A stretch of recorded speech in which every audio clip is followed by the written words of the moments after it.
An intense debate is underway over the benefits and drawbacks of human microchips. They're already used to identify ranch animals and pets. But the practice of implanting chips in people is also on the rise. Those who embrace the idea say they see it as a way to take back control of their personal data. But others are worried about how that data could be used. Special correspondent Malcolm Brabant reports from southern England.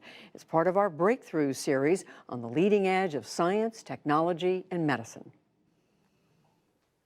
I don't want to live a normal life. I want to live an exceptional life, and I want to try things and do things that perhaps others in my situation have never done. Meet Alex Lewis, interior designer, businessman, adventurer and motivational speaker. We were just an ordinary family. Me, Lucy and our son Sam. Then, just over 2 years ago, I caught a common cold. It was to change the course of my life overnight.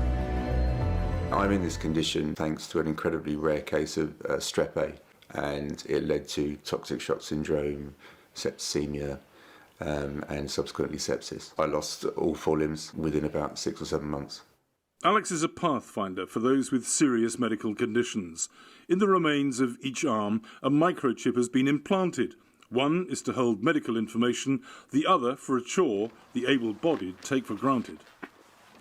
For me, as a prosthetic user, one of the most fiddly things is keys. Keys are a nightmare for us.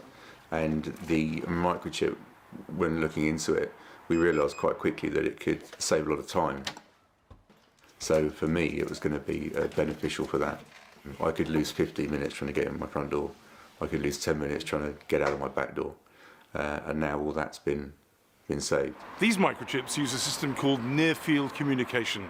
It's exactly the same sort of technology used in contactless debit and credit cards. Like the bank cards, the chip's information can be scanned, but it cannot transmit. Once banking security has been configured, developers believe consumers will soon be free to spend with the implant. A British railway ticket, but it's much different in Sweden, a country supposedly leading the microchip revolution. On Sweden's high-speed rail lines for the past 18 months, implanted passengers have put their travel payment on the chip. I think it's really good with a chip ticket. I love all companies that use the chip technology. But the rail company is stopping the experiment.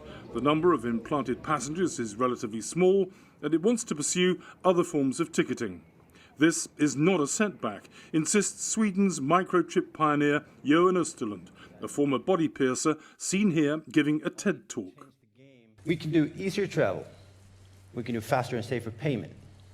We can do something as mundane as opening a door. I mean, the opportunities are endless. Unfortunately, these innovators often don't think about the political ramifications. Gus Hussain is the executive director of Privacy International, a non-profit that challenges overreaching state and corporate surveillance. In today's world particularly, we have to imagine how governments and how ambitious politicians and even ambitious corporate executives will try to imagine putting this type of technology into you so that they can exploit your data and ultimately exploit you. I'm going to ask you to keep your hand just nice and relaxed like it is. IT student Kieran Anderson is being chipped by Dr. Jeff Watson, a consultant anaesthetist who's driving research into the medical benefits. The microchip's actually inside here. And there's a sort of introducer piece of plastic that will push it out once it's in. Okay, so this is the implant coming now. You'll feel a bit of pressure. And a bit of a clunk. So you're now a cyborg. Welcome. Not too painful? No, that's fine. Kieran has a near-field communication microchip in his hand, and that can be used to store data, store information, his name, address, contact details, anything he chooses to put on there, blood type, allergies, basic medical information. The idea of everything being able to commute together excites me quite a lot. So, automatic payments and that sort of thing without you having to actually do anything. The idea of this chip is that it's not transmitting anything. It has to be actively read. You choose who can read it and when they can read it. I think that gives us a lot more personal control over our information than your mobile phone is giving away. But Privacy International's Gus Hussain is yet to be convinced. Already governments are keen to capture your fingerprints. They are keen to capture your iris scans, and they want to be able to do this at a distance so they can identify as you walk through areas. They're doing facial recognition. These are all fallible technologies. They're hard to do well, but the idea that they could actually just embed you, it is the modern form of tattooing barcodes on people, and we've seen governments do that in the past. This is just the next generation. Stephen Northern, the co-owner of the British implant company, believes those fears are exaggerated. So I've been compared to Hitler before for microchipping people. It's been commented, but I mean, I can't really see the connection personally.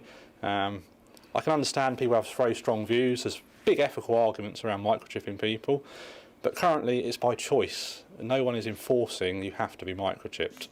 If that happens, completely different ball game and lots more arguments to be had around it. Eddie Curry favours using chips to replace keys at his weekly newspaper on England's southern coast. He fears the publication is at risk in the changing global media market and wants to attract new income by turning the company into a hub for digital innovators. I'm well aware that this technology could be used for all sorts of sinister things, but for us here, we're an ethical firm. We don't envisage doing anything more than that, and we wouldn't force anybody to have one because we can understand they may be reticent about it. But the majority of staff have rejected the offer to be chipped. The benefits, of just being able to open a door wouldn't really be sufficient for me to have something implanted in my body. I haven't got any concerns because obviously this is quite a small company, and I don't think it will be abused here. I suppose somebody has got to be the trailblazer so that other people can see how it works. I don't want that to be me. Jeff Watson sees huge potential, especially in the medical field, for those with illnesses such as diabetes. Take a diabetic who collapses in the street and people don't know what to do. By the time the ambulance has arrived and worked things out, it may take hours before they're properly treated. Whereas a simple instruction read from the phone, my name is Joe Bloggs, please contact this number for my next of kin, I'm diabetic, please give me some sugar and it should make me feel better. Those kind of things could make life-changing advances for individuals. The chips can be read by scanners installed in the latest mobile phones. So how easy would it be for a hacker to steal the information from the implants used by Alex and others? Any technology is open to abuse, and anybody would be able to hack it. In order to hack these devices, it has to be held still for a period of time. At the moment, I think that takes about 3 to 4 hours to hack it. Thanks very much. Thank you. Thank you. Alex's wife Lucy is not troubled by security concerns and is looking forward to the second generation of chips. Alex travels overseas an awful lot. And before he goes overseas, I have to do this whole packaging of medication, what medication he's on, and passports. I'm always worried about who has his passport. And so all of those things, it will eventually come into its own that he'll be able to use all of that information without me worrying about where it is or who it's with. At present, Alex Lewis relies on a driver, but he hopes the next breed of implants will put him behind the wheel. To be able to get into the car, to start it without any kind of key, but the microchip to start the car would be fantastic. But it just opens up a bit more freedom for me. Privacy International's Gus Hussain insists he's not a Luddite, a person opposed to new technology. Every technology that comes along has to be treated with complete suspicion until we're able to sort out the ethical barriers around our actions. I live an incredible life, a life that I'm incredibly happy to be living. As this technology improves, the debate will intensify as to whether implants generate or diminish freedom, as well as the many shades of grey in between. For the PBS NewsHour, I'm Malcolm Brabant in southern England.